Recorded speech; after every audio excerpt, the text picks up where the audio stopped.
Agora, André, falando de viagem, essa pergunta tem que fazer para o Nelson direto. E aí, Nelson, em que parte do país tu estás agora? É Rio mesmo? O Nelson sempre está viajando, né? Ele foi a Tá num Caxias para hotel em tomar Dubai. vacina. Ele Ele tá foi a num Caxias Dubai. para tomar vacina. Amém. Ué, Gente, vamos lá, então. O que é aquilo em Caxias ontem, hein? Cruz. E o que houve? Gente de Não estou sabendo, Petrópolis, não. Teresópolis, de todo lugar para lá. Claro. E Acho que o para cada Nelson um estava lá vai na ter fila. dois. O Nelson estava lá na fila. Pode começar, Maurício. Deixa só um minutinho aqui. Todo mundo. Não, cadê? Apertei errado. Maurício, está aqui. Pode falar. Tem que desmutar, Maurício. Bom dia, meus irmãos. É uma grande satisfação nós podemos recomeçar o nosso trabalho, apesar que já tivemos uma reunião, né, no mês passado, junto com as meninas da SAF, né, comemorando o Dia do Homem e da Mulher Presbiteriana. Quem pôde participar foi uma bênção. E ao longo desse ano, talvez aí vai acontecer mais algumas dobradinhas dessas aí. Vamos ver aí o que Deus nos reserva. Mas é uma grande bênção poder estar aqui com as igrejas aqui representadas, né? Então, nós temos aqui a Igreja do Rio, Igreja de Copacabana, Botafogo e Américas, né? Então, nesse mês, agora de março, a Igreja das Américas e a Igreja de Botafogo é que vai estar aí conduzindo essa nossa partida aí. Então, hoje, a Igreja das Américas convidou o querido reverendo Homer, que já esteve aqui outras vezes, e é o meu digníssimo diretor, uma pessoa, assim, muito especial para nós, amigo de todos, né? E sempre está pronto e disposto a servir a igreja. Obrigado, Homer, pelo seu carinho para com a federação, para com os homens, para com o trabalho masculino. Que Deus continue abençoando a sua vida, mas depois o André vai encaminhar aí, fazer as apresentações mais formais e tudo mais aí. E eu gostaria de convidar os irmãos para nós lermos um único versículo da Palavra de Deus, que se encontra em Gálatas, do livro de Gálatas, versículo 10. Capítulo 6, versículo 10. Se você está com a sua Bíblia aí, por favor, capítulo 6, versículo 10. Vamos ler o 9 também, 9 e 10. Diz assim a palavra de Deus: e não nos cansemos de fazer o bem, porque a seu tempo ceifaremos, se não desfalecermos. Versículo 10. Por isso, enquanto tivermos oportunidades, façamos o bem a todos, mas, principalmente, aos da família da fé. E, meus irmãos, hoje de manhã, antes de iniciarmos a reunião, lá no nosso grupo da federação, lá da federação, do grupo de homens da Igreja do Rio, um irmão nosso lá colocou uma mensagem, quem está no grupo lá pôde ver, e eu tomei a liberdade de ligar para o irmão, falei com ele está passando por uma situação bem difícil. Assim, acho que muitos de nós, por conta da pandemia, quem tem atividades, quem está no emprego formal, pôde ter percas. Esse ano de 2020 foi um ano difícil para todo mundo, e 2021 a gente não se recuperou, a gente está nesse processo. A verdade é que temos um irmão nosso aí que está passando por uma dificuldade real, e a palavra de Deus nos instrui a estendermos as mãos. Então, eu gostaria de fazer um desafio aqui para a federação. Conversei com ele, eu falei com ele: meu irmão, eu vou ter uma reunião agora com os homens da federação, eu vou expor para eles a dificuldade do irmão, o que o irmão está precisando, e assim, se Deus tocar no coração, né, da sua igreja, porque aqui estamos nós como igreja, a gente possa, quem sabe, solucionar ou em parte o seu problema. Então, ele basicamente está querendo um trabalho, ele precisa trabalhar, né? Mas ele está passando por outras dificuldades de ordem financeira também, realmente dificuldades reais. Se depois você puder ligar para ele, quem tem o número dele, e agora, se você se interessou por esse caso de um irmão passando por uma necessidade real, e você acha que tem condições de ajudá-lo, seja com uma oferta financeira, ou seja com uma oportunidade de trabalho, você me procure depois aqui da nossa reunião, vamos conversar mais de perto, e eu vou lhe apresentar esse irmão. Eu falei para ele que eu não ia expor assim aqui no vídeo o caso dele, mas o que eu posso confirmar com os irmãos é que é um irmão que realmente está passando por uma dificuldade de ordem financeira, mas também de ordem de trabalho, e precisa da nossa ajuda. Então, isso já está afetando, inclusive, a sua alma. Ele está entrando em um processo de depressão profunda e a gente realmente tem que olhar para os irmãos da fé. Então, muitas vezes, é uma crítica que eu faço, às vezes, à igreja, e já fiz isso a algumas pessoas de junta diaconal, porque, às vezes, nós pensamos em ajudar as pessoas lá da Ásia, as pessoas do Japão, as pessoas do outro lado do mundo, até em outros municípios. E, muitas vezes, nós até estendemos as nossas mãos para ajudarmos pessoas que não são da igreja, mas estão passando necessidade e precisam ser assistidas. A minha crítica é que muitas vezes nós temos o João, o Antônio, o Pedro, o Tiago, que está sentado do lado de nós na igreja, no banco da igreja, está na igreja todos os domingos, passando dificuldade. Às vezes a pessoa não tem dinheiro para pagar a conta de luz, a conta de água, tem vergonha de pedir, tem vergonha de chegar na igreja e dizer assim: meus irmãos, eu estou passando dificuldade, eu estou precisando de ajuda, me socorram. E essa pessoa tem vergonha, porque ela está conosco todo dia, né? Está ali na igreja e ela sente vergonha, mas está passando por dificuldades. Então, às vezes, nós usamos o dinheiro da igreja, o recurso da igreja, para ajudarmos pessoas que não são da igreja. E deixamos de ajudar, às vezes, pessoas que estão realmente passando por situações sérias de dificuldade de ordem financeira ou de ordem de qualquer que seja, em detrimento daquelas que não são da igreja. Então, acho que a junta diaconal ela tem essa função de saber, ou pelo menos buscar saber, tentar saber, se esforçar para saber como anda, né, os irmãos, como que os irmãos estão, e claro, filtrar isso, né? Filtrar isso é muito importante e trazer isso para a igreja, para que a igreja possa colocar ali a sua ajuda. Então, o meu apelo aqui para os irmãos é no sentido de que se você realmente se interessou por esse caso desse irmão, que a gente possa depois conversar e a gente tentar fazer, de alguma forma, uma ajuda para este caso. O Carlinhos levantou a mão, vou passar para ele se ele quiser falar rapidamente alguma coisa. Depois, Não, o Jorge também. Fala, Carlinhos. Eu só quero isso não vai expor, que você, se você souber, a área de trabalho dele já facilita, já que é um programa gravado, seria interessante. A área de trabalho em que ele trabalha, ele é ligado, porque às vezes passa na cabeça eu tenho a chance, ou o fulano tem a chance, e vai ter que ligar. Aí já é uma coisa. E outra coisa, eu queria pedir em público, e desculpa eu fazer isso, João, Anjinho, João, você é da Junta Diaconal do Rio. Claro que o acesso que você tem, eu também tenho. A gente poderia buscar lá na Junta Diaconal, e você sabe o caminho melhor do que eu, de repente, uma ajuda para esse irmão no sentido de, sei lá, se ele precisa, depois de um contato, né, de alguma coisa da própria bolsa de compra. Só isso. Não, beleza. Obrigado. Maurício, desculpa só interromper aqui. Isso aí já estava no meu coração, viu, Carlinhos, de falar depois com o Maurício. Deus te abençoe, meu irmão. Eu sabia disso. Mas assim, só para a gente não atropelar, porque eu já falei com a Declen a respeito, tá? Quando eu fiquei sabendo dessa situação, eu também... a maneira como você ficou sabendo, Maurício, eu também fiquei sabendo. Então, eu já acionei o Adeclen, que é um diácono. Então, só para não haver várias buscas, né, de diaconal para a mesma pessoa. Beleza, vamos fazer. Tá, vamos fazer a seguinte forma. Então depois não for. Vamos fazer o seguinte, já assim, tá para nós, então, né, Will? Situação. Para nós não se estender nesse ponto, só o Jorginho levantou a mão também. O Jorge, quer falar alguma coisa, Jorge?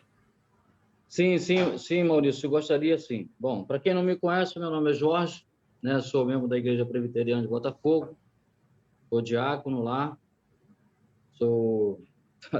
faço parte da UPH também, e desde o início eu venho participando dessas reuniões. E logo no início a gente fez um trabalho muito bonito, que foi realmente arrecadar fundos, meios, né, para poder ajudar os abrigos, né, que a gente frequentemente tem, de alguma forma, ajudado. E a gente só teve uma ação social mesmo um mês.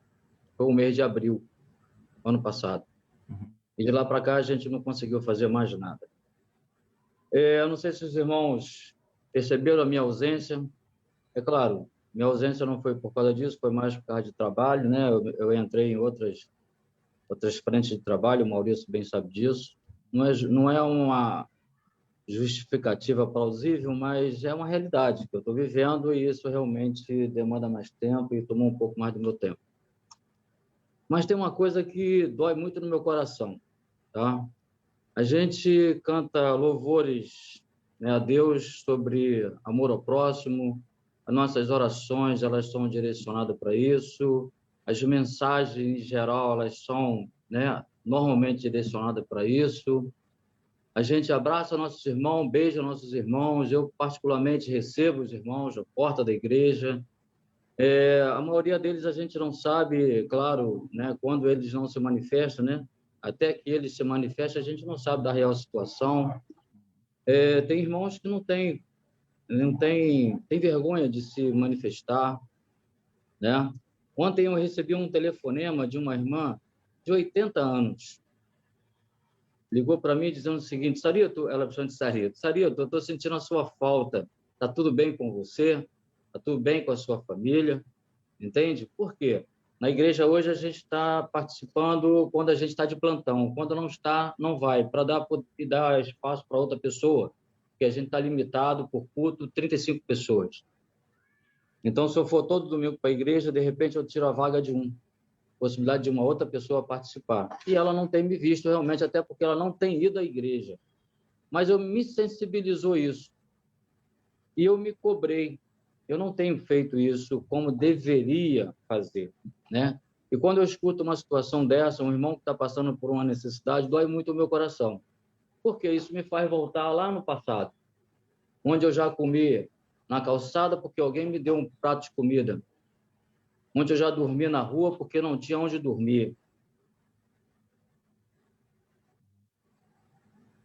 E hoje, né? Hoje eu tenho 59 anos, tenho exatamente 25 anos de convertido. Deus transformou a minha vida. E eu venho aprimorando, tentando aprimorar isso na minha vida de uma maneira a ajudar quem precisa. Dentro da igreja, a gente vem tentando, de alguma forma, praticar isso, né? E eu venho aqui apelando inúmeras vezes, né, a possibilidade da gente realmente poder ajudar, não só os abrigos, mas também essas pessoas que tanto precisam. Você vê, dentro da igreja ainda tem pessoas vivendo isso, e muitas vezes a gente não sabe. Então, a reunião da UPH, ela tem vários objetivos, eu sei disso. A gente não pode focar só numa coisa. Mas, a princípio, né, o tema da reunião era trazer para as pessoas, os irmãos, esperança. Não é verdade? É claro, esperança em Cristo, né? Porque é só dele mesmo que vai vir essa esperança de um dia melhor. Dentro do que a gente está vivendo hoje, tem muita gente aí entrando em depressão, tem gente tirando, inclusive, a sua própria vida. A gente tem relatos de pastores tirando a sua própria vida, porque estão perdendo as esperanças. Aí eu trazendo para uma pessoa que está com a sua família dentro de casa, passando por necessidade. Irmão em Cristo. Isso dói muito o meu coração. Às vezes eu sozinho não consigo fazer o que tem que fazer. Hoje a gente está reunido lá na igreja, eu não estou, mas estive mês passado, hoje está lá distribuindo cesta básica lá na igreja. Todo mês a gente distribui lá 100 cesta básica.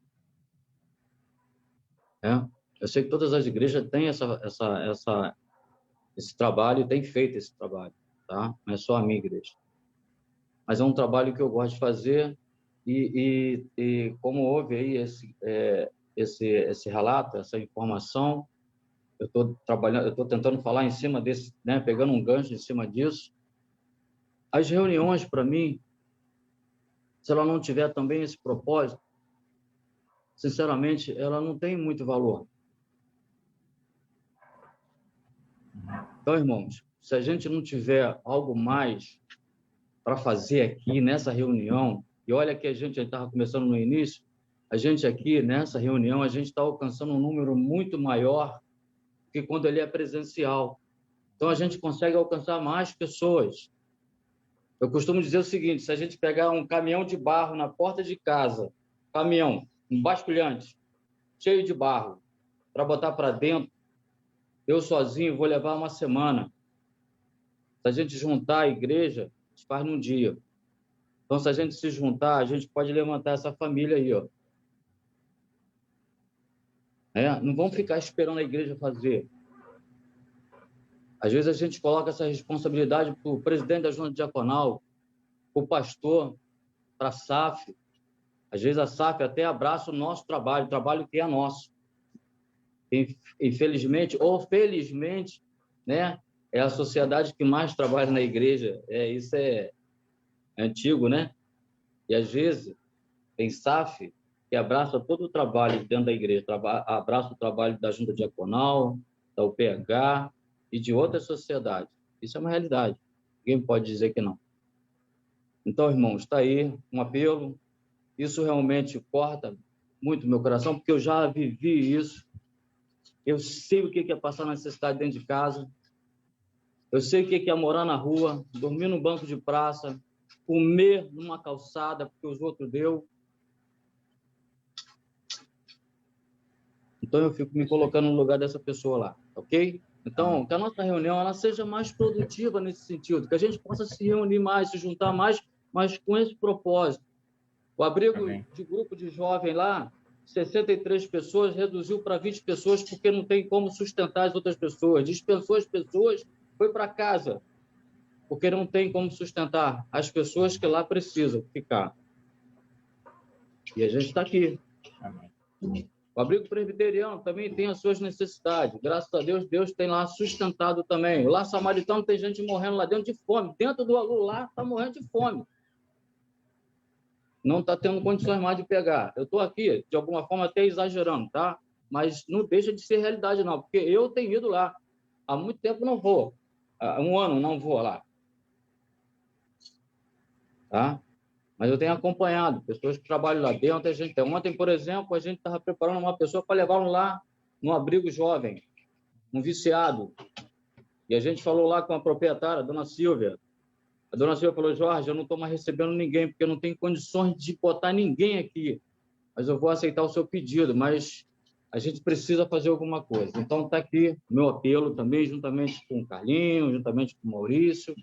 Me perdoa o meu desabafo, mas, infelizmente, é assim que eu sinto. Eu acho que é esse caminho que a gente tem que tomar. Para essa reunião, ela alcançar realmente seu objetivo. Amém. Eu acho que Deus, Jorginho, eu acho que Deus está nos chamando a tomar uma postura em termos de, no viés social, sim.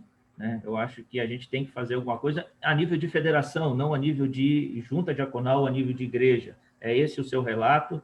E aí, então, assim, para nós encerrar esse assunto agora, nesse momento, e passarmos aí para a atividade, eu vou pedir para aqueles irmãos, e aqui eu já te vou segurar aqui, Jorginho, para depois, quando a gente finalizar, vocês permanecerem na sala só para a gente tratar desse assunto em específico, tá bom? Então, aqueles irmãos que decidirem ajudar a estender esse braço social dentro da nossa federação, por favor, fiquem na sala, que aí a gente realmente entra a fundo e vamos ver se a gente ajuda esse irmão aí que está passando por uma dificuldade bem complicada agora.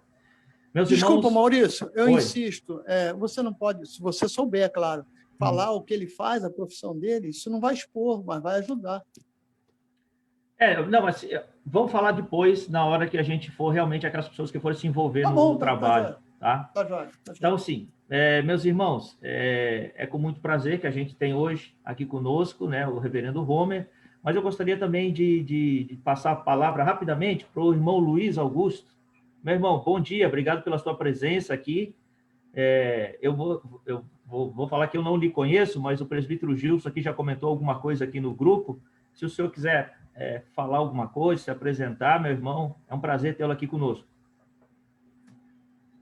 Bom dia, meus amados. Eu quero agradecer esse momento, essa oportunidade, agradecer ao convite. O presbítero Mussumessi mandou para a gente aí o convite.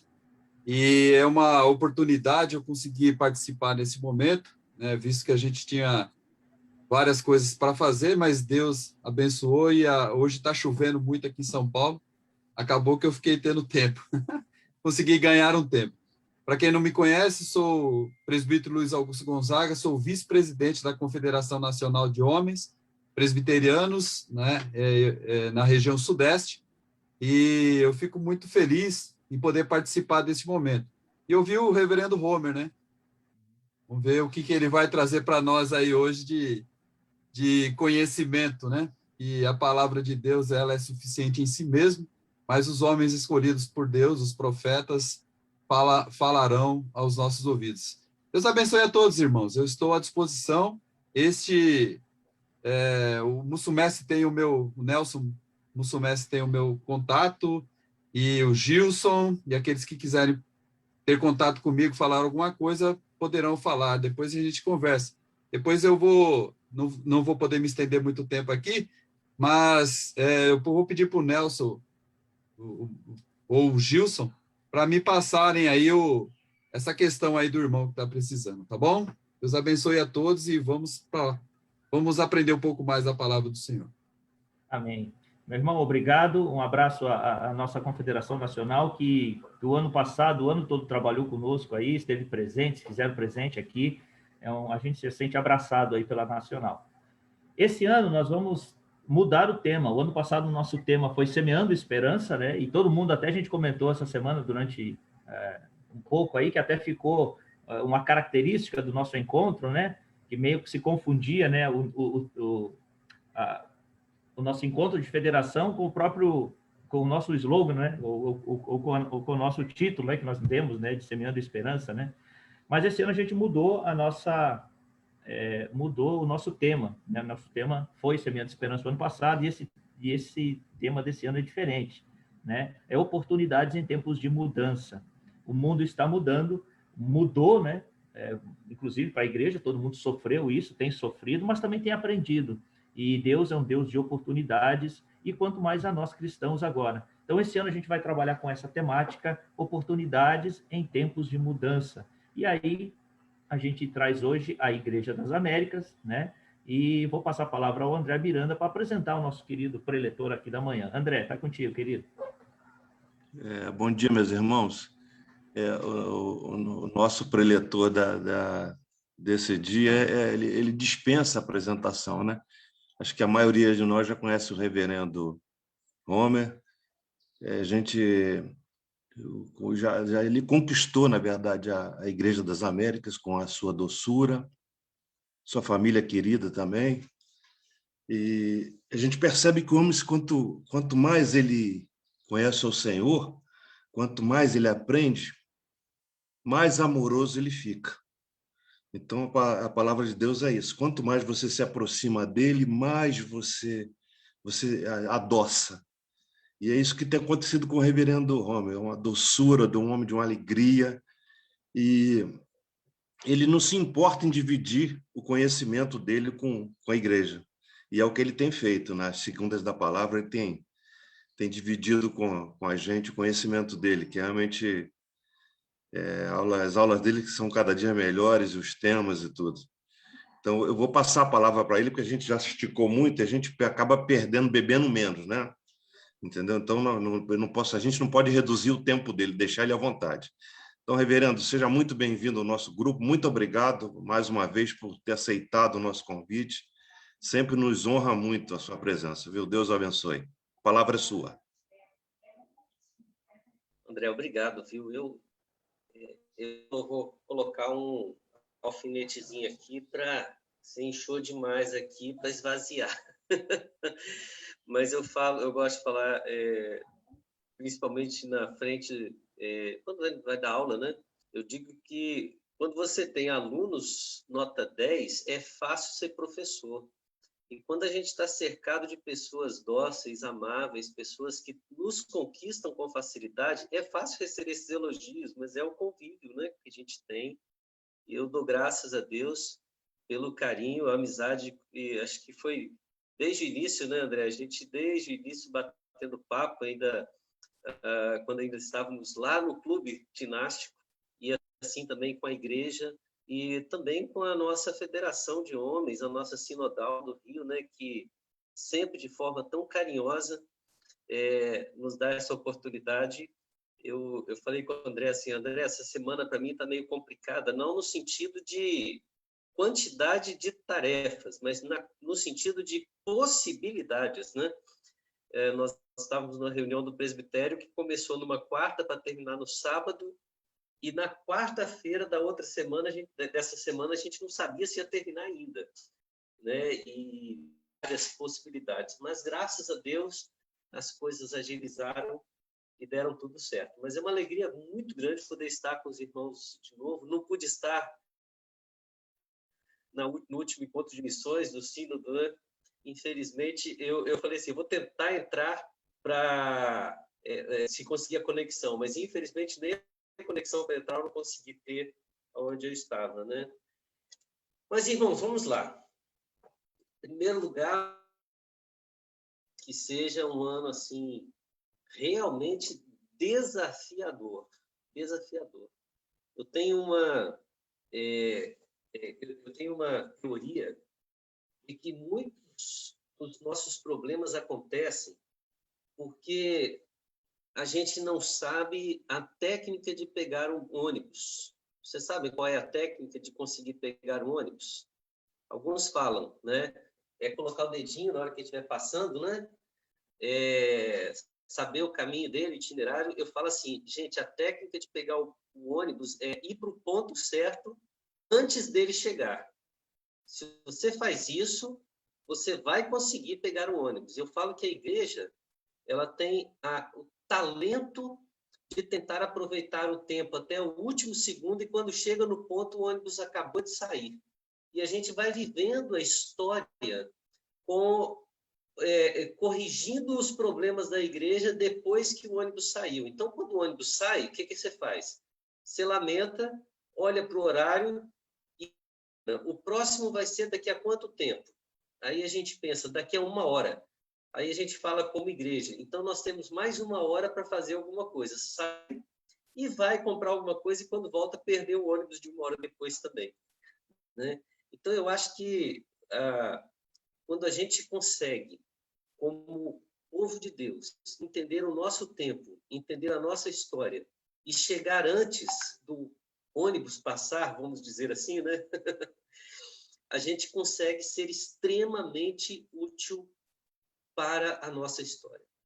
Mas quando a gente deixa o tempo, o time passar, a gente apenas reflete sobre aquilo que a história está fazendo. E hoje nós vivemos esse tempo que o ônibus está passando e as igrejas estão sendo obrigadas a repensar coisas que, se não fosse um tempo de pandemia, a gente ainda continuaria sem pensar.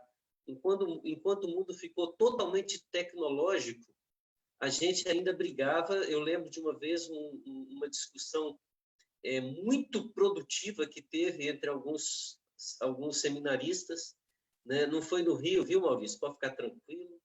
Uma discussão assim, aquela discussão que a gente percebe o quanto é positiva para a igreja. Tinha uns 4 seminaristas discutindo se era bíblico ou não era bíblico o uso do data show na igreja. E aí eu cheguei, na hora que perguntaram para mim assim, reverendo, é bíblico ou não é? Eu falei assim, gente, não é, não tinha data show no tempo da Bíblia, né? Então, quer dizer, como é que se pode dizer que é bíblico usar o data show? Aí um dos dois falou assim, viu? Eu disse, se não está na Bíblia, não pode estar na igreja. Aí eu falei, então tira o terno também, porque não tem o terno na Bíblia, na Bíblia. Aí, por favor, tira também da Bíblia os templos, porque o único templo que nós encontramos na Bíblia é o templo de Jerusalém ou os templos idólatras, e isso não faz parte do cristianismo. Aliás, até mesmo a ideia de uma igreja regulamentada, é difícil pensar. A Bíblia ela não está preocupada com o nosso tempo, a Bíblia está preocupada com o nosso coração, com a nossa fé, está preocupada em sermos, em qualquer tempo, um instrumento poderoso da palavra de Deus, né?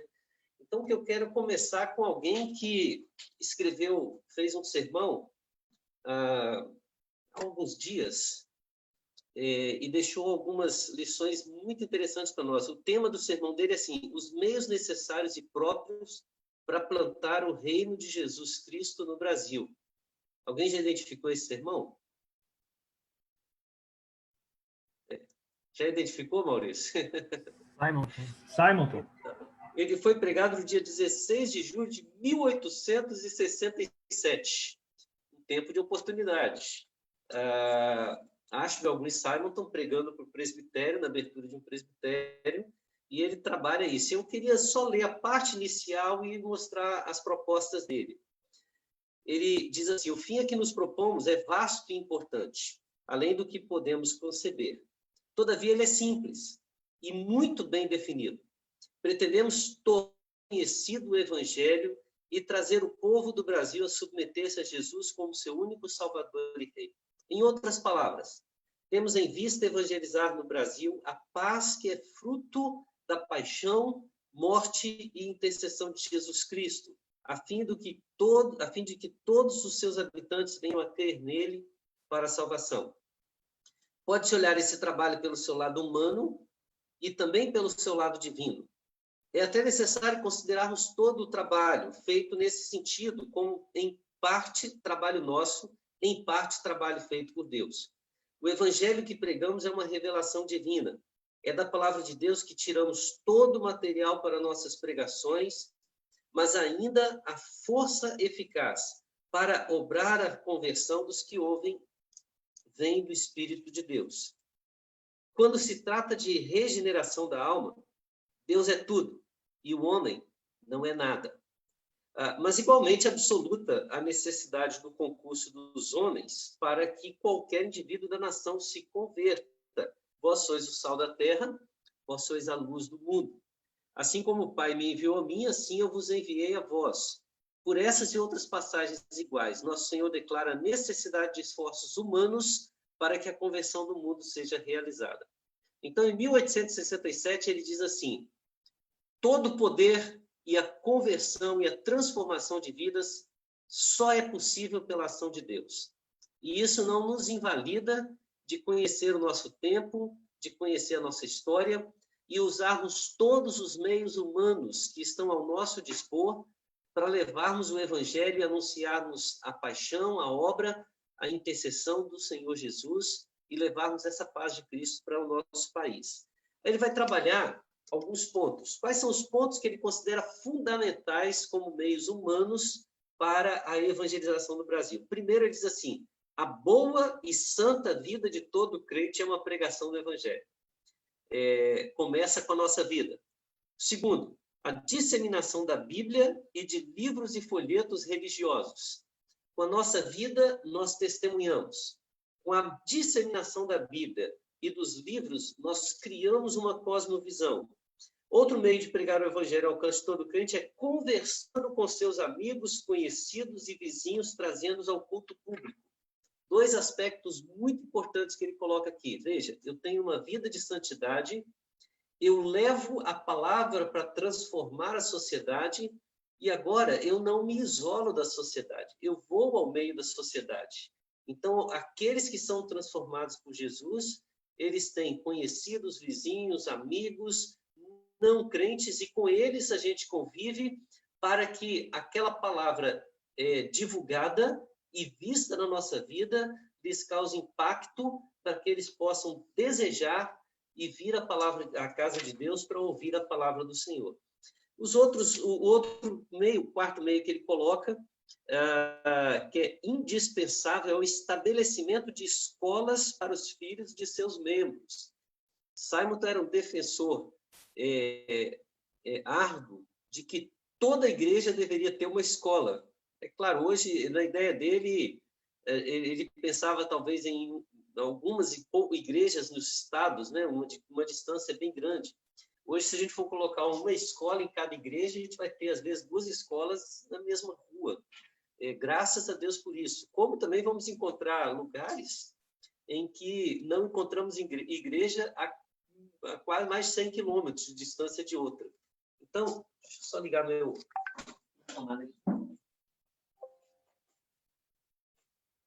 Esqueci de ligar a bateria, quase acaba aqui.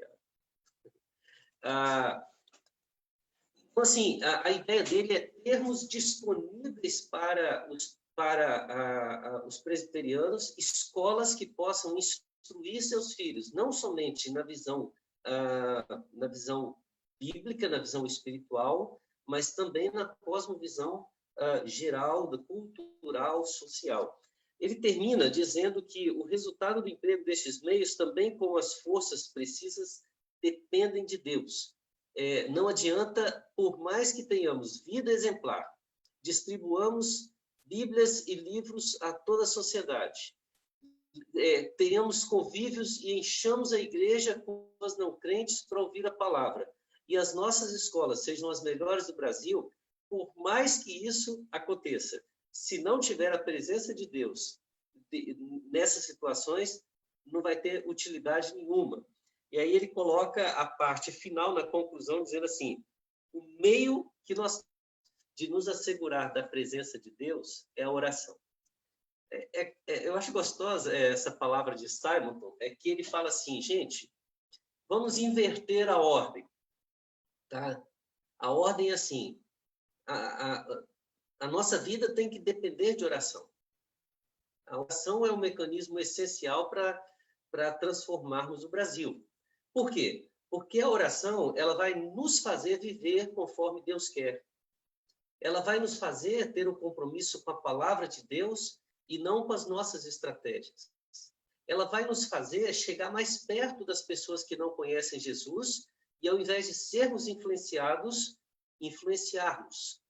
E esta palavra vai nos levar a construir na sociedade. E aí, desculpa ampliar um pouco o pensamento de Simonton, que quando ele fala de escola, ele está pensando em educação. Mas eu creio que Simonton está falando, nós vamos construir para a sociedade escolas, hospitais, abrigos, né? Diversas instituições sociais, nós temos o Abrigo Presbiteriano, o IMPA, o Lar Samaritano, todas essas instituições que vão servir à sociedade, à comunidade, com uma cosmovisão bíblica. Bom, essa era a visão de Simonton, e eu acredito que Simonton, dizem as culturas que mineiro não perde trem, né? Vocês sabem por que mineiro não perde trem? Porque o trem vai sair às 7, ele chega às 4, né? 4 horas você chega na estação em Belo Horizonte, você já vê fila, sendo que a estação ferroviária, se eu não me engano, ela, não sei hoje, ela abria às 6, né? O trem saía às 7, e às 4 horas já tem gente com fila lá fora para não perder o trem. Eu acho que Simonton ele nos deu uma fórmula que não nos permitiria perder nenhum time da história. Ele mostra como podemos ser úteis para uma sociedade e sermos mais do que úteis, sermos pioneiros na proposta de mudança, na proposta de transformação que essa sociedade vier. Eu quero ler um texto que, para mim, é um texto que fala de um momento crítico da história de Israel. Ele está em 1 Crônicas, capítulo 21, e a gente conhece bem esse texto, porque Davi, na sua loucura, né, ele resolveu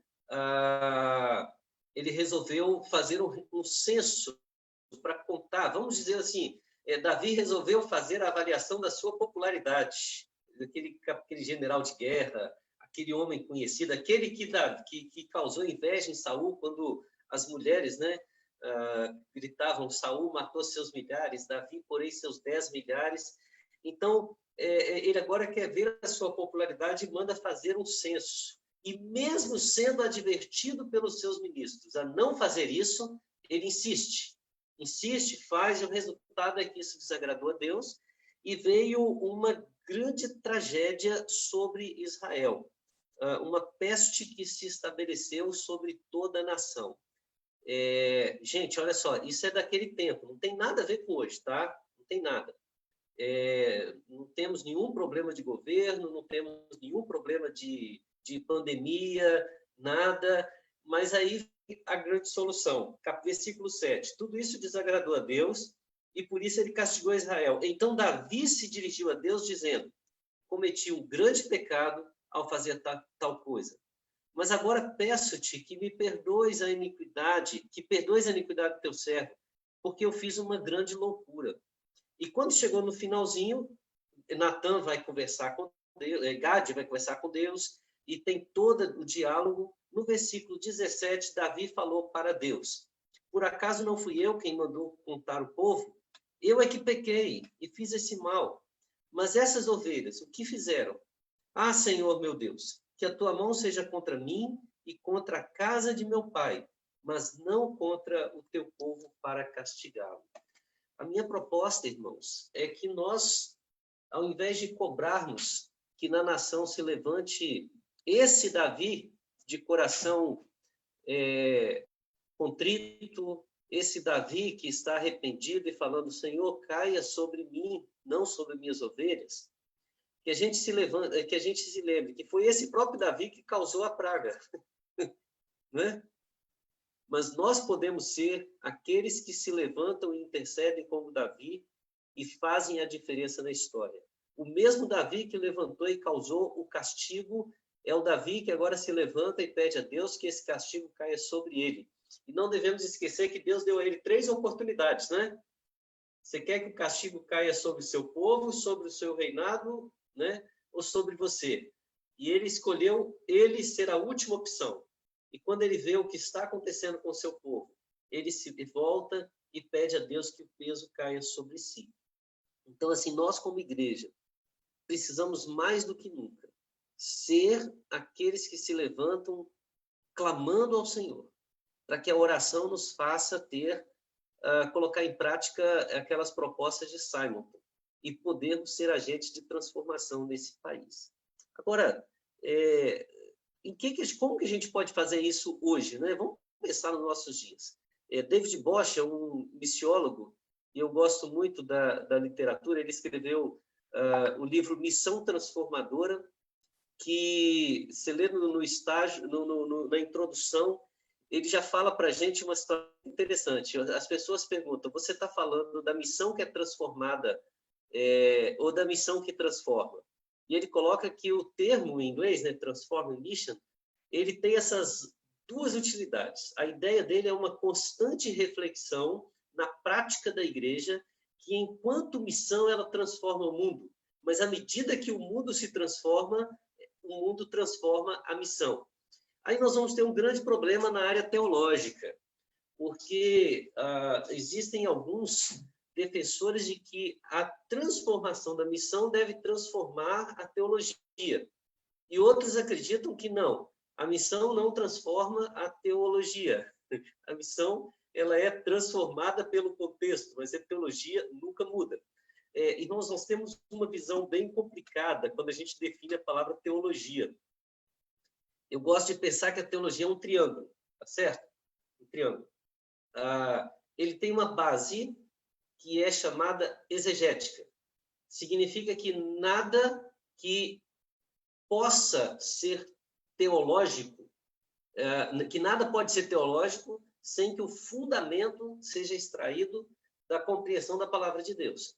Então, assim, eu preciso ler, entender, compreender a palavra de Deus.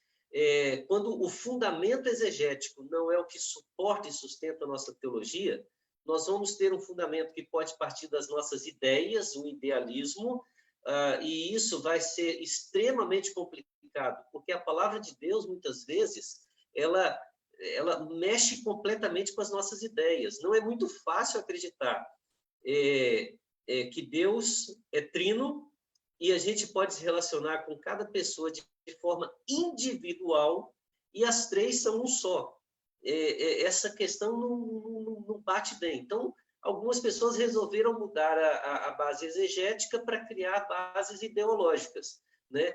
Pode ser, por exemplo, manifestações. Em algum momento, Deus se manifesta como Pai, em outros momentos, Deus se manifesta como Filho, em outros momentos, Deus se manifesta como o Espírito Santo.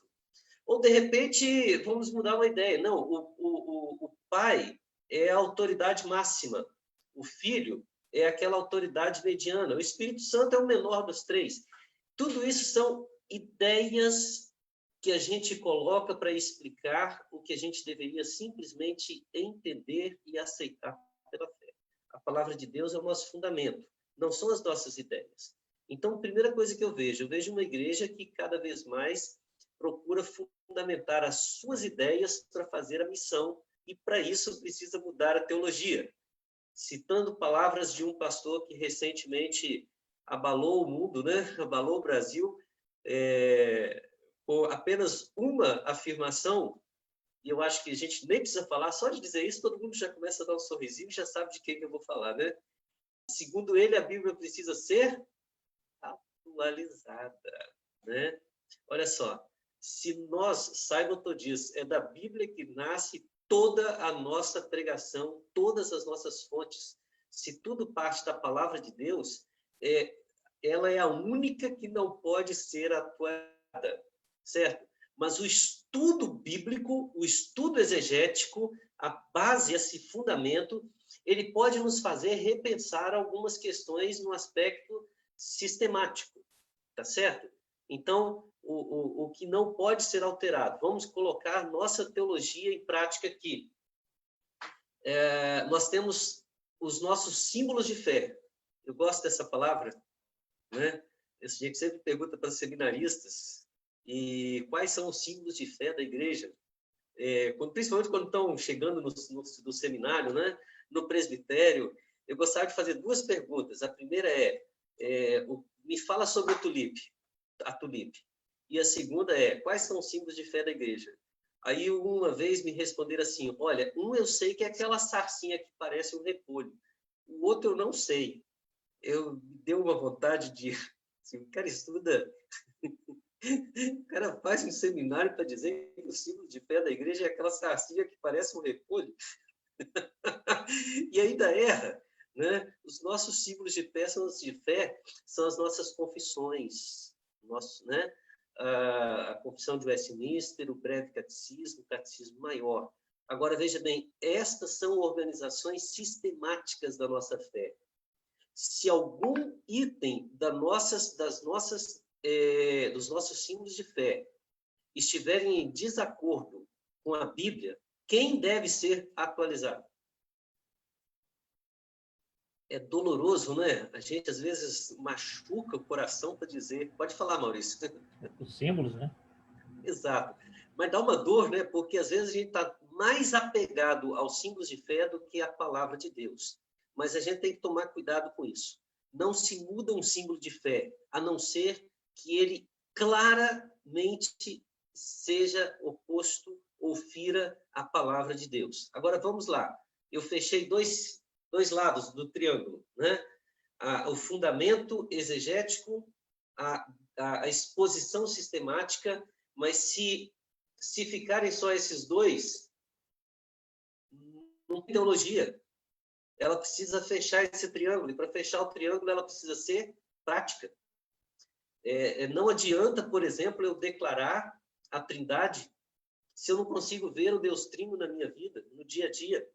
Não adianta, por exemplo, eu dizer que declaro que sou aliancista, que eu creio na teologia do pacto e tenho dificuldades de entender por que eu batizo as minhas crianças.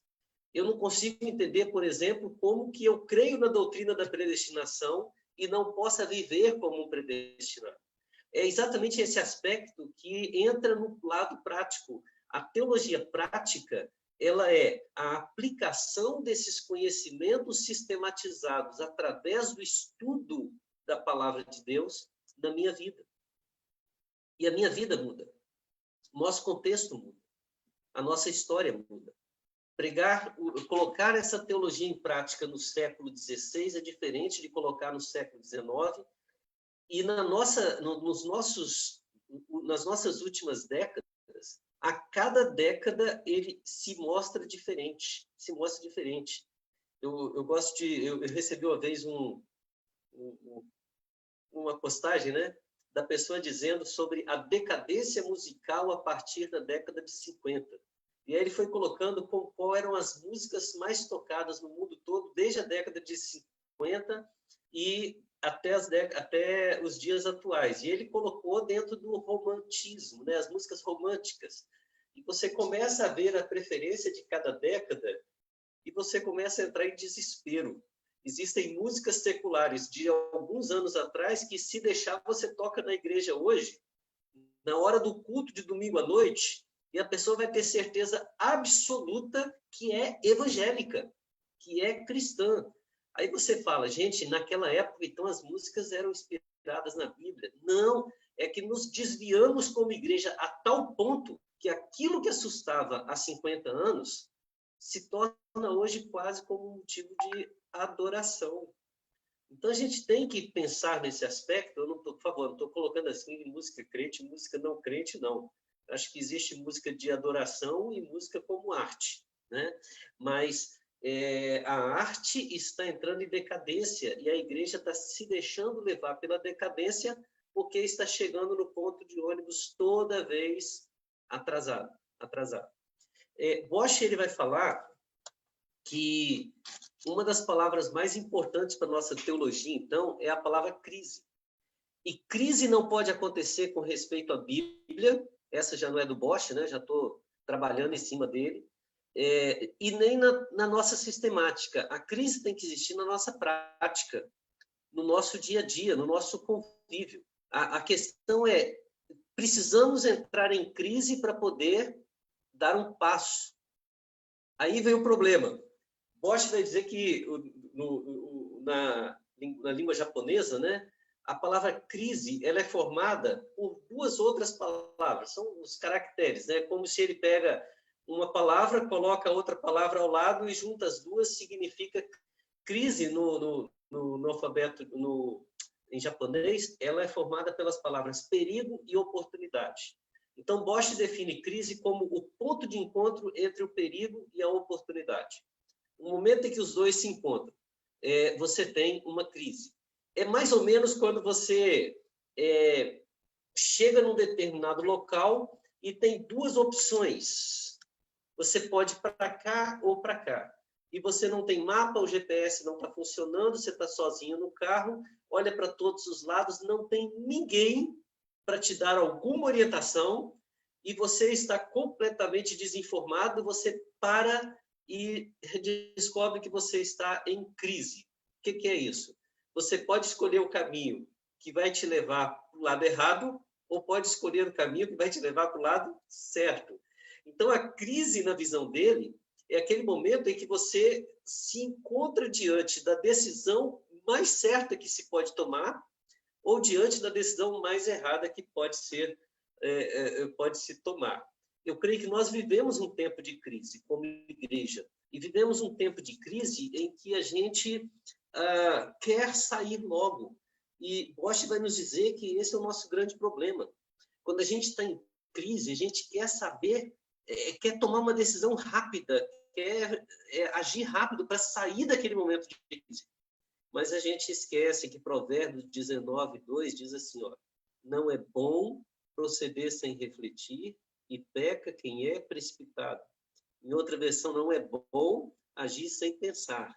E quem se precipita acaba pecando. Então, assim, não é a decisão por base da sorte. O ideal que a gente tem que fazer nesse momento de crise é refletir, é pensar. E eu queria pensar rapidamente aqui em quais são os perigos que nós temos nesse período, nesse momento de crise que nós atravessamos, na nação e como igreja.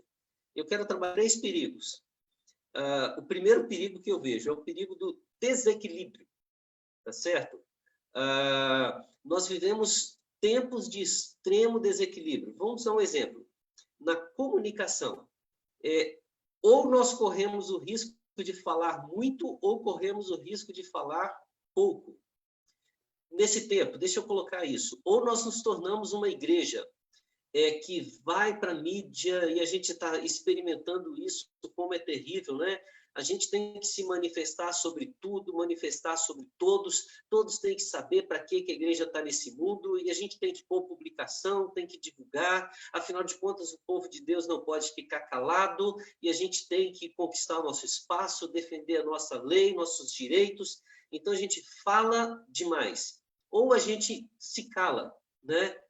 A gente vai para aquele nosso cantinho que a gente dá desculpa dizer o cantinho, então, e a gente entende que a gente não deve se envolver nos problemas políticos, não deve se envolver nos problemas sociais.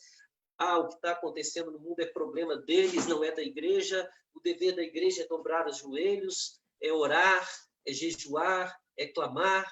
e se calar. Né? Olha, ou optamos por um extremo ou optamos por outro extremo. Isso significa um desequilíbrio nas nossas ações. Mais à frente eu vou tocar nesse ponto. Outra mostra que a gente vê do desequilíbrio que, como igreja, temos vivido é a ideia do partidarismo. Gente, é difícil falar em partidarismo sem citar nomes, mas eu vou tentar, tá certo? Eu sei que vocês já pensaram em nomes, representantes de um lado, representantes do outro. O que eu quero mostrar é o desequilíbrio que a igreja vive. Hoje você, vamos dizer assim, partidários de Hiroshi e partidários de Charito, né? Quase virou Sarita aqui, né? Desculpa aí, viu, Jorge? Né? Eu sou partidário, estou tentando colocar nomes japoneses, coloquei um H no seu nome, né? Então, por exemplo, o camarada que é partidário lá do Hiroshi, quando ele elogia o Charito, ele se torna inimigo. Inimigo. E nada mais presta, nada mais tem valor. E muitas vezes, como igreja, nós estamos vendo isso dividir igrejas, nós estamos vendo isso dividir famílias, nós estamos vendo essas coisas acontecerem por uma questão de não sabermos. Olha só, eu não estou dizendo que não devemos ter opinião. E muitas vezes nós temos nossa opinião e temos opiniões radicais. O problema nosso é não conseguir respeitar a opinião do outro. Se você tem dois radicais de direita e de esquerda que dialogam com respeito, é possível um diálogo de alto nível, de alta qualidade e produtivo. O que faz a diferença não é a opinião que se tem, mas o respeito com o qual nós tratamos a divergência. São situações muito interessantes que a gente vê na nossa sociedade, né? As nossas decisões, então, ou elas são decisões de radicalismo ou decisões de libertinagem. E muitas vezes eu fico preocupado com isso, porque o nosso desequilíbrio está tão grande que a gente ouve falar de pessoas que estão dispostas, né, a pegar em armas para matar em nome da fé. Parece o tempo das cruzadas, né?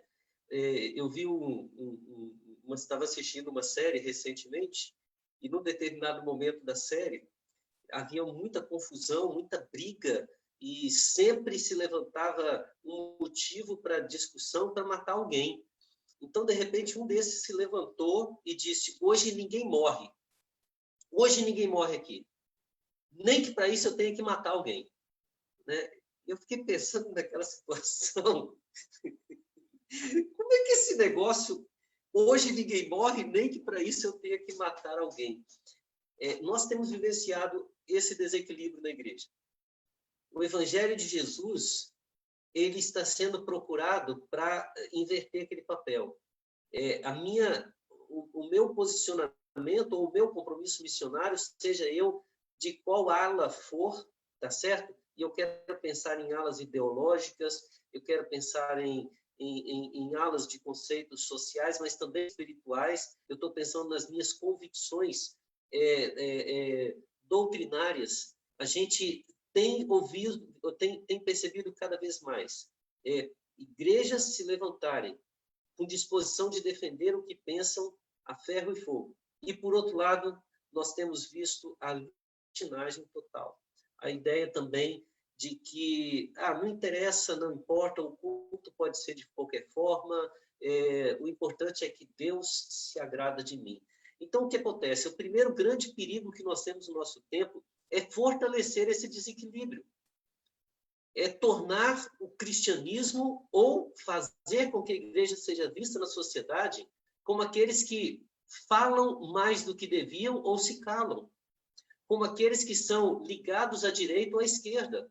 Ou pior, às vezes a gente não é nem direita nem esquerda, é o centrão, né? E está fazendo que a gente escolhe um partido. Ou nas nossas decisões, ou são radicais, ou são decisões libertinas. Esse é o primeiro grande perigo. A igreja pode passar por essa época e se tornar desequilibrada. O segundo perigo que nós vemos na nossa época, nesse nosso tempo, é o relativismo. A ideia do tudo é permitido. Tudo é permitido. O importante não é mais quem entra na igreja, é que você está lá dentro. Né? E é interessante esse tempo, né? Eu acho que a pandemia veio nos chocar completamente com a ideia do que é um crente com respeito ao aspecto de frequentar a igreja. Eu vivenciava tempos antigos de pessoas que tinham dificuldade de estar no culto, né? No domingo à noite. Aliás, uma cena muito interessante. Eu estava no Espírito Santo ainda, né? Não que eu esteja fora do Espírito Santo, né? Saí do estado, mas o Espírito Santo continua. Eu era pastor lá no estado do Espírito Santo quando teve aquela final Brasil-Espanha, foi antes da Copa do Mundo, né? Como é que é o nome daquele torneio que tem antes da Copa? Copa das Confederações. E a final foi domingo, 7 horas da noite. E durante a semana, na igreja que eu estava, ficou aquela discussão. Domingo vamos ver quem é crente e quem não é. Domingo vamos ver quem é crente e quem não é. Né? E aí, quando chegou no domingo, eu comecei a pregação afirmando da seguinte forma: irmãos, durante a semana rolou um papo muito legal aqui, muito interessante, né? Que hoje nós veríamos quem é crente e quem não é. E provavelmente agora, pelo que eu acho, pelos foguetes que eu estou ouvindo, todo mundo deve estar pensando quanto está o jogo Brasil e Espanha na final da Copa das Confederações, né? E eu imagino que esteja de 2-0 pelos foguetes. Aí alguém gritou do meio da igreja: 3, pastor!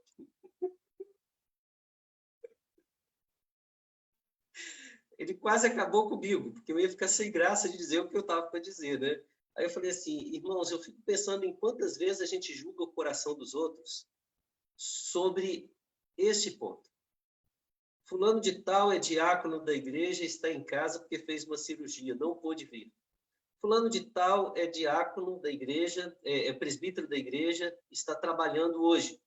Fulano de tal me mandou uma justificativa, né, dizendo que está viajando, não vai ser visto na igreja. Irmãos, eu recebi ligações de pessoas chorando, dizendo: pastor, olha só, eu não tenho como estar na igreja. Eu não posso ir nesse dia por causa disso, mas todo mundo vai pensar que eu não sou crente. Por outro lado, eu estou muito feliz de estar vendo aqui na igreja hoje um monte de gente que tem anos que eu não vejo, que vieram todos aqui hoje para provar que são crentes. Né? Nenhum desses me procurou depois do culto. Né? Acho que ficaram chateados. Mas é interessante.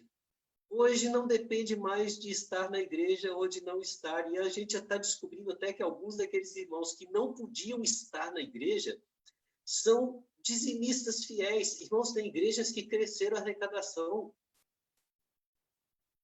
Quando nós chegamos à casa deles e lhes servimos com alguma forma que poderia lhes atender no nosso pastoreio, no nosso cuidado diaconal, cuidado como homens, como mulheres, quando nós chegamos lá, descobrimos que eles são mais participativos e mais frequentes até mesmo do que eles estavam na igreja.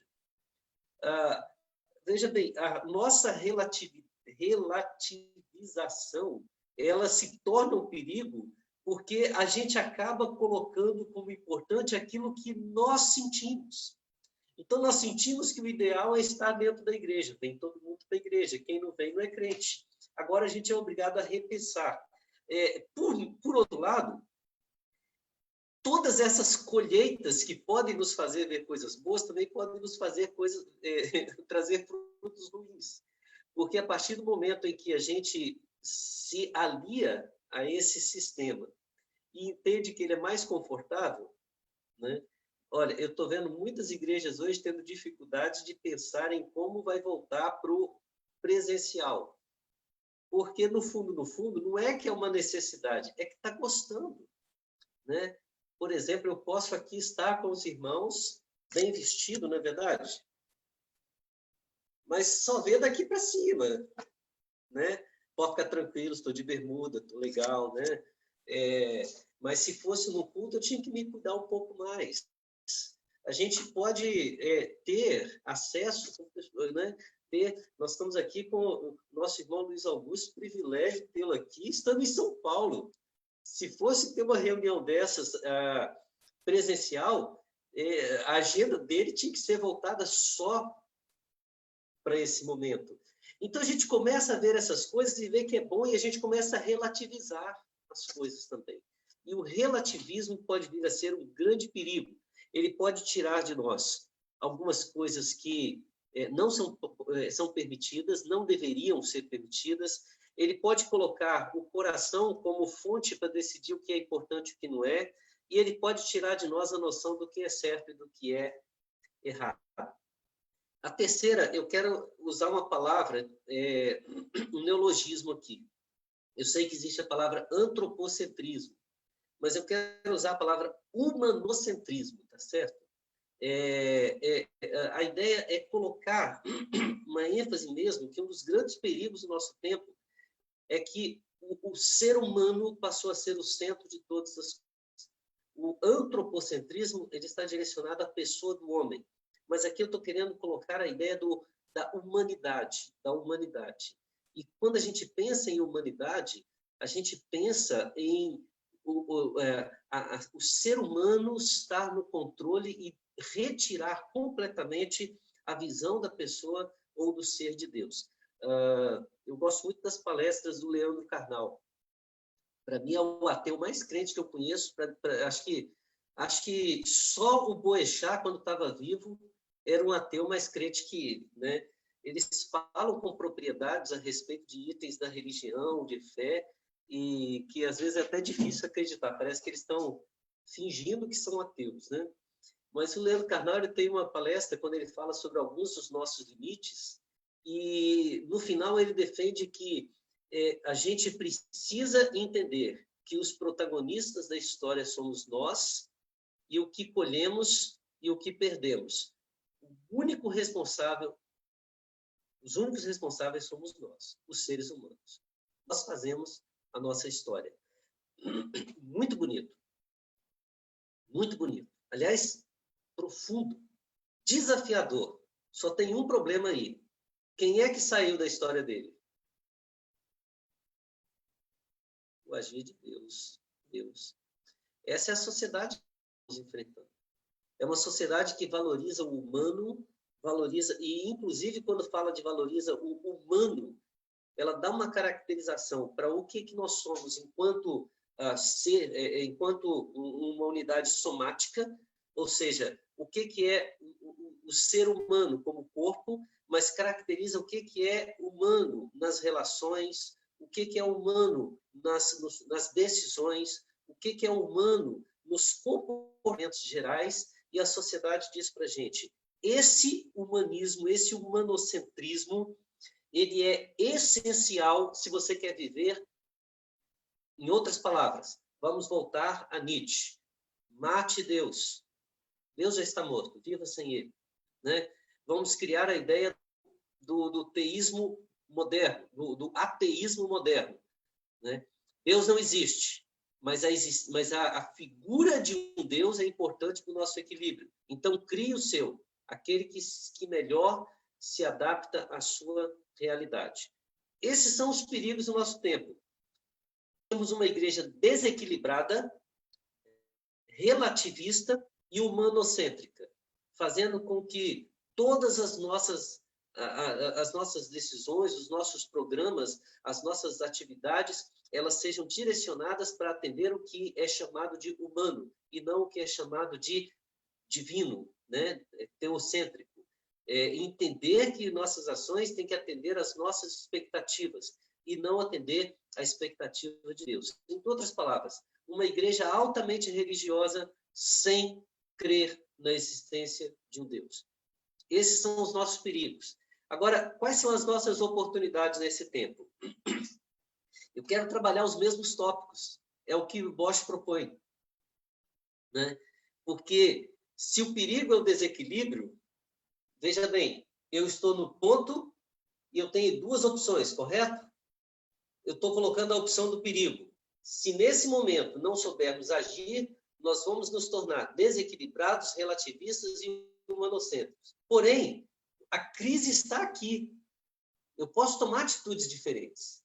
E se eu olhar para essa sociedade que nós vivenciamos, nós percebemos que a sociedade, cada vez mais que caminha para o lado do perigo, se torna uma sociedade desequilibrada. E se a sociedade está desequilibrada, ela está desesperadamente à procura de equilíbrio. Então, nós podemos ser a igreja do equilíbrio. Vamos lá. O que é uma igreja equilibrada? É uma igreja que não fala demais, mas não se cala. Eu gosto de pensar na figura do Senhor Jesus na frente de Pilatos. Né? Pilatos faz diversas perguntas para Jesus. Ninguém tinha argumentos mais poderosos para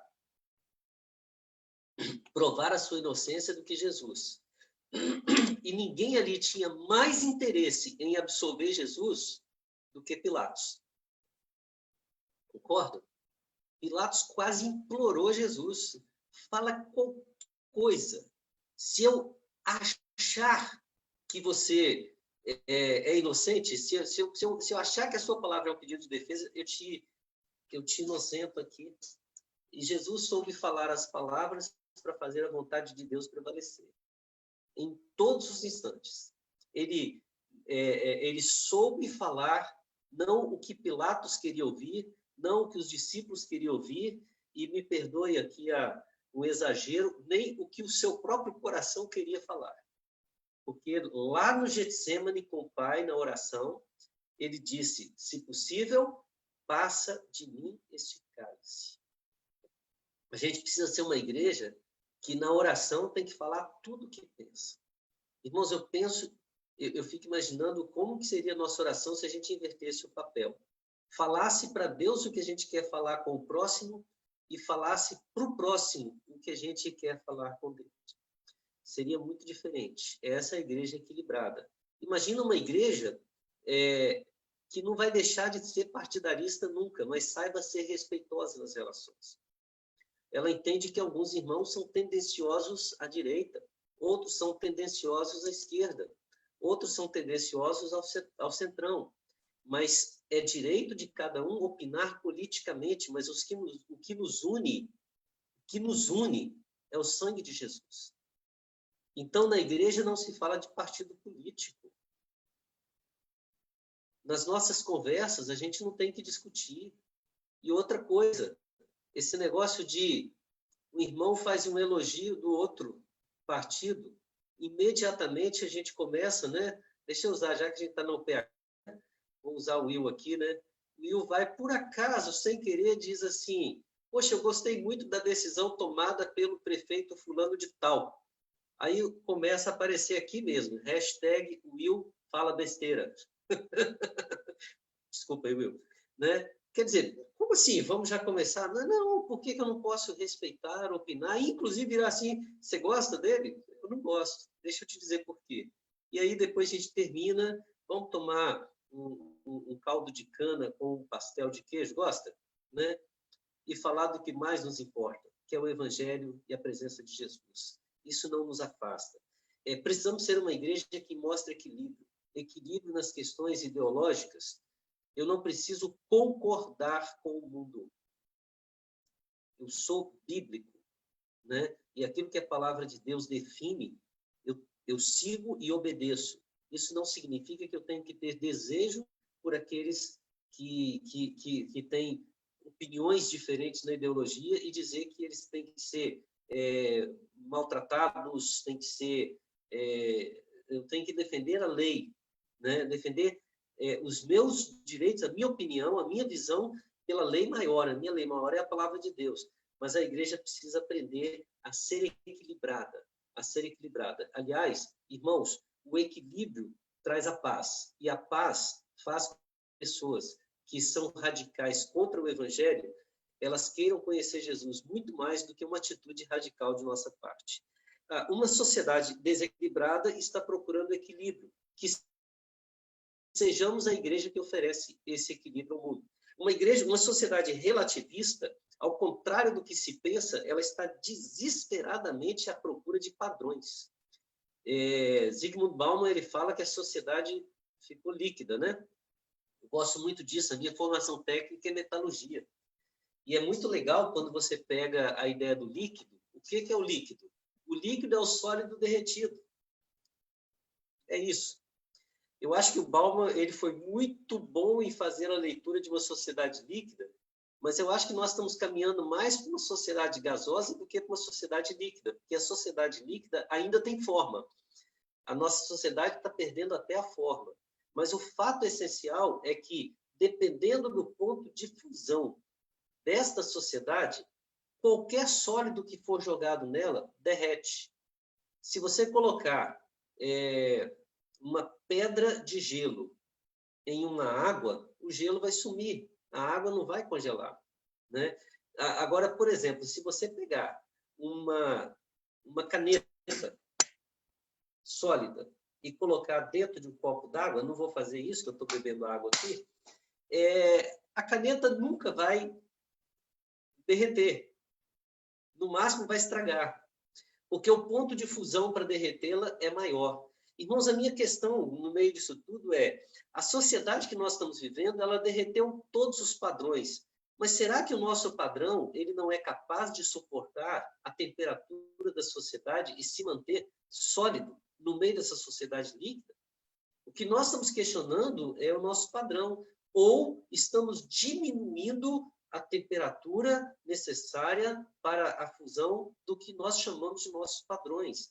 Em outras palavras, o evangelho está sendo barateado a tal ponto que o Cristo apresentado na Bíblia não é mais o Cristo pregado nas igrejas.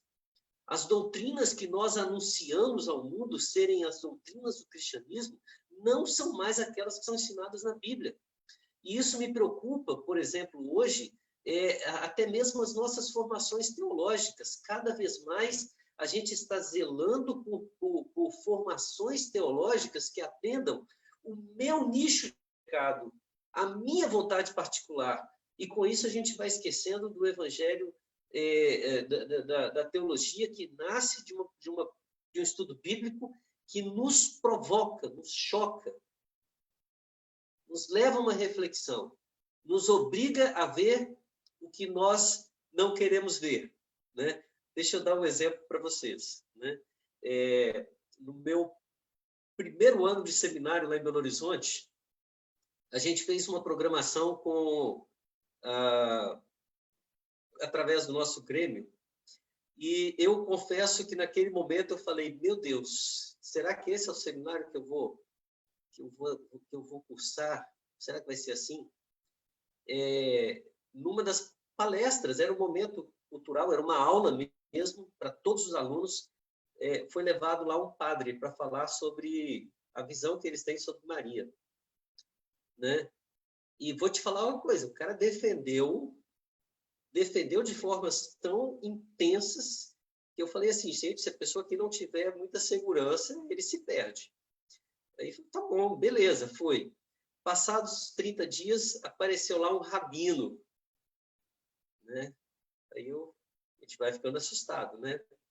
Mas isso não estava perto de ser assustador do que o dia que chegou lá o pai de santo, dentro do seminário, para falar sobre a sua visão de espiritualidade.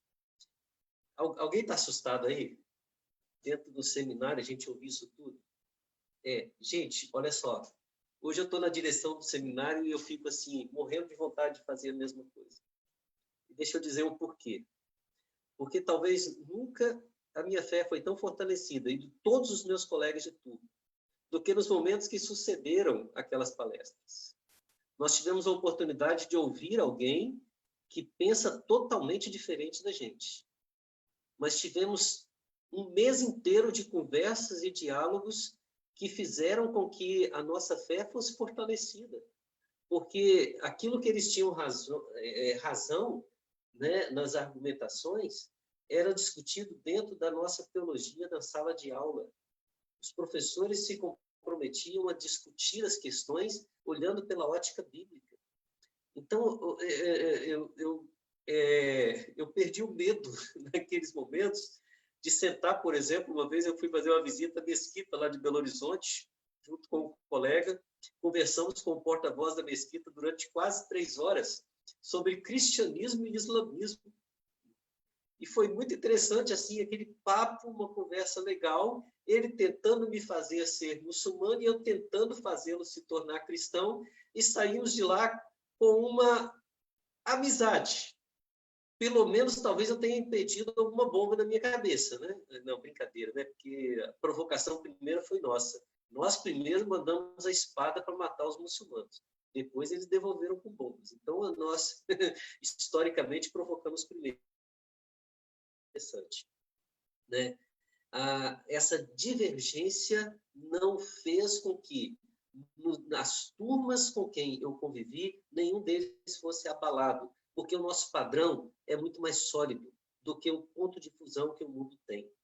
Então, uma igreja que tem um padrão firme, ela vai ser a resposta que o mundo está procurando. E o mundo está perdido, cada vez mais desesperado, porque ele não encontra padrões para sobreviver, né? E, para terminar, uma sociedade humanocêntrica, ela está procurando Deus por um motivo muito simples. Ela se perde. A Bíblia fala de pessoas que estão tateando a procura de Deus e responde que ele está bem mais perto do que ela pode imaginar. É aquela brincadeira de cabra cega. A sociedade humanocêntrica é uma sociedade que colocou uma venda nos olhos e agora quer dizer, eu sei o que fazer, eu sei viver.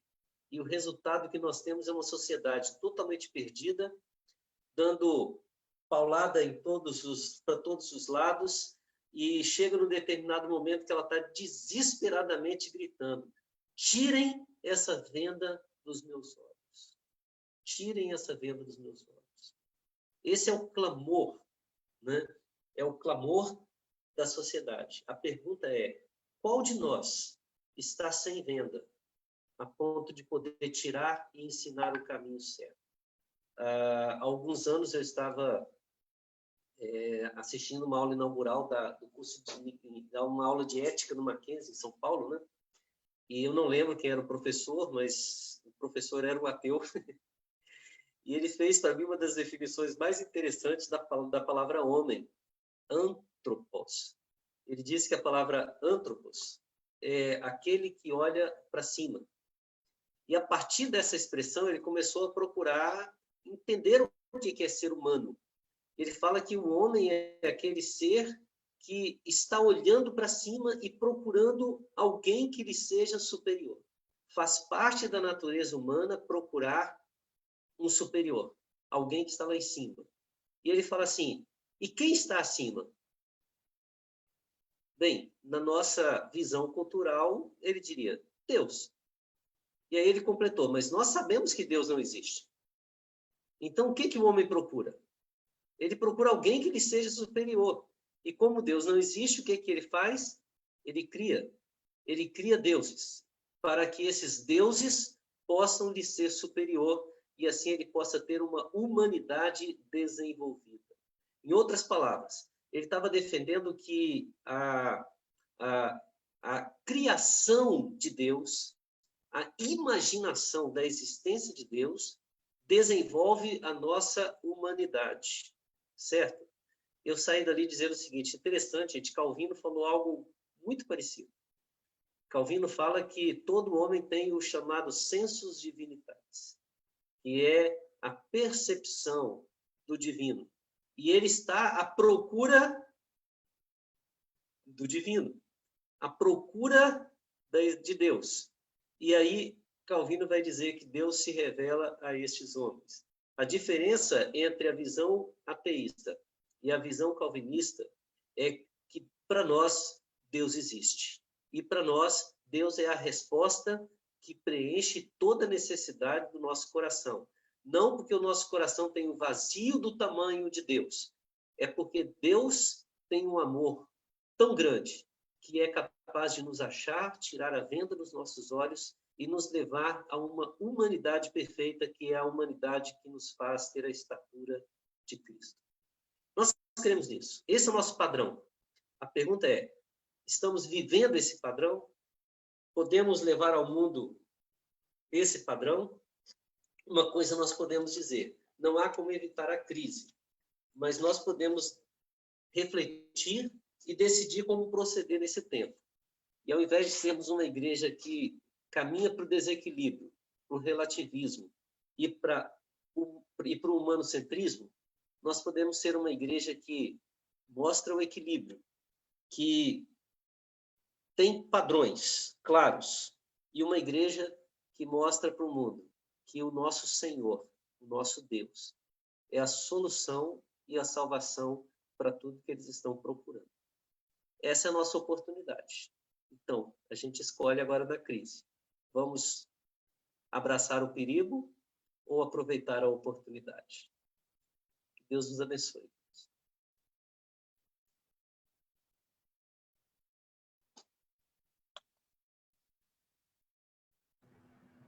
Amém, meus irmãos. Quero agradecer ao reverendo Homer. Obrigado, reverendo, pelas suas palavras. Que Deus abençoe seu ministério, abençoe a sua caminhada. E muitas anotações aqui, eu creio que muita gente anotou muita coisa aí. Eu acho que começamos um período, né, aqui na nossa federação de repensar muitos propósitos, não só para as nossas UPHs, mas para as nossas vidas, né, diante de Deus. As oportunidades estão aí. Mais uma vez, reverendo Homer, muito obrigado pelo seu carinho, pela sua participação. Quero agradecer à Igreja das Américas, que se comprometeu aí em trazê-lo. Obrigado. André, leve o nosso abraço aí, a turma aí das Américas. Obrigado por tudo. Tá? Eu gostaria de passar a palavra ao reverendo Gomes, se quiser falar mais alguma coisa, mas por conta do tempo, a gente não vai conseguir fazer aquele nosso bate-papo que normalmente a gente faz. Então, eu só quero estender a palavra ao reverendo Homer, se o André também quiser fazer alguma colocação final. Então, tranquilo, Maurício, né? É só o desafio para que a gente consiga realmente ser uma igreja de aproveitar as oportunidades e fazer o evangelho chegar igual o Simonton pregou em 1867. Que cumpramos o propósito dele. Amém. Os desafios foram lançados, meu irmão. Muitos desafios aí. Gente, isso está gravado, tá? Vai ficar lá no Face, né, Will? Se você quiser voltar e rever, pegar algum ponto, eu vou fazer isso com certeza durante a semana. André. Oi, Maurício. Quero agradecer ao reverendo Homer, né? A gente sabe que o reverendo tem vida, mas não tem tempo. A correria dele, todo mundo quer ouvi-lo sempre. Que Deus o abençoe, viu? Que o conserve assim, que fortaleça na fé, que o Senhor mantenha essa alegria. E ficou devendo para a gente uma música, né? Hoje não cantou nada com a viola aí, é um violeiro de primeira. Não sei se o violão está afinado. Ficou devendo para a próxima. Né? Ficou devendo para a próxima, viu? Meus irmãos, obrigado aí, Maurício, mais uma vez por ter dado a honra à Igreja das Américas por iniciar o trabalho, foi muito bom. E estamos juntos, né? Estamos juntos. O ano passado realmente foi um ano muito proveitoso, que parecia que ia ser um ano assim, ia passar, né? Mas que você mesmo, né? Que Deus, na verdade, é inspiração do Senhor. Realmente você colocou, as igrejas se aproximaram, entendeu? Que a gente, apesar da pandemia, ia ser uma maneira de nos afastar, né? Pelo contrário, nos aproximou. Então, eu louvo a Deus pela sua vida, viu? Pela oportunidade que Deus criou, né? E estamos aí, o ano está apenas começando. Começando, isso aí. Eu gostaria de pedir ao presbítero Luiz, que nos dá a honra de participar conosco nessa manhã, que orasse pela vida do reverendo Homer, né, por sua família, seu ministério, e logo em seguida, após o presbítero Luiz orar, eu já passo a palavra para o nosso querido reverendo Isaías, que está conosco, nosso secretário presbiterial, para que dê uma palavra e também dê a bênção. E aí a gente encerra esse momento para que o Will possa cortar a gravação. E aí eu peço que fique na sala aqueles irmãos para a gente tratar daquele assunto que a gente começou, que é o assunto da ajuda ao irmão que está precisando. Então vamos lá, o presbítero Luiz vai orar, depois o reverendo Isaías, e aí depois o Will corta a gravação. Oremos ao nosso Deus. Senhor, nós te agradecemos porque o Senhor é bom demais para conosco. Acabamos de ter, ó Pai, uma aula preciosa, uma palestra preciosa, ó Deus, para o engrandecimento do nosso entendimento. Ó Deus, somos tão pequenos diante do teu trabalho. Somos, ó Deus, criaturas pecaminosas que erramos e tendemos, ó Deus, a nos distanciar do Senhor. Ah, se não fosse a intervenção do Espírito Santo em nossas vidas, o que seria de nós? Te agradecemos por Cristo Jesus, que morreu por nós, ó Deus, nos oferecendo vida e vida em abundância. Isso para nós, ó Deus, é incomensurável, ó Deus. Não temos como medir, ó Deus, esse amor que o Senhor tem para conosco. Ó Deus, diante disso, faça-nos, ó Deus, homens desafiados, os quais, ó Deus, buscam a disseminar o seu evangelho na face da terra. Somos, ó Deus, homens, estamos saudáveis e, ó Deus bendito, necessitamos falar mais de ti. Hoje, ó Deus, nós aprendemos que nós não devemos caminhar, ó Deus, para o nosso egoísmo, para o nosso humanismo, ó Deus, e que temos que, ó Deus, a cada vez mais nos aprofundar em ti. Também aprendemos, ó Deus, que nós não devemos criar partidos na nossa igreja. Nós não devemos, ó Deus, ficar dividindo a igreja de Cristo, muito pelo contrário. Temos que nos unir cada vez mais em Cristo Jesus. E, ó Pai bendito, nós devemos nos aprofundar na nossa fé. Nós não devemos achar que tudo é bom, que tudo está maravilhoso, e, ó Deus bendito, seguirmos, ó Deus, uma vida de sanguessuga na sua igreja. Muito pelo contrário. Temos, ó Deus, que ser pessoas profundamente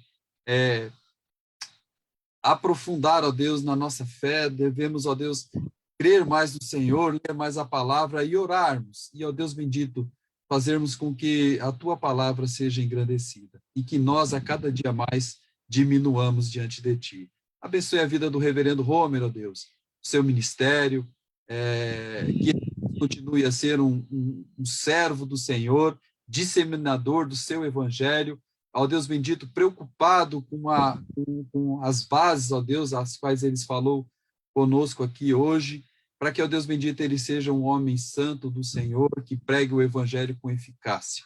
Ajuda-nos, Senhor, ajuda ao PH, ajuda a Federação do Rio de Janeiro, ó Deus, que o Senhor, ó Deus, a cada dia esteja abençoando esses homens e que eles, ó Deus, de coração aberto, possam, ó Deus, receber a tua palavra e disseminar o seu evangelho. Ajuda-nos, Senhor, ajuda ao PH, ajuda aos homens da tua igreja, para que seja melhor a cada dia. Tudo, ó Deus, nós te entregamos nas tuas mãos as nossas vidas e pedimos que o Senhor aumente a nossa fé. E, ó Deus bendito, nós oramos pedindo perdão pelos nossos erros e falhas em nome e por amor daquele que morreu naquela cruz, Jesus Cristo. Amém, Senhor. Graça e paz da parte do nosso Deus e do seu Filho Jesus. Eu transmito a minha palavra de saudação e gratidão ao querido reverendo Homer, que Deus o abençoe em seu ministério e na direção do nosso seminário. E aos irmãos, eu transmito a minha palavra de saudação. Que Deus os abençoe sempre. Recebamos a bênção. Que a graça do nosso Senhor e Salvador Jesus Cristo, que o amor de Deus, nosso eterno e poderoso Pai, que a comunhão, as doces consolações e o poder do Santo Espírito repousem sobre nós e sobre todo o povo de Deus, espalhado pela face da terra, hoje e sempre. Amém. Meus irmãos,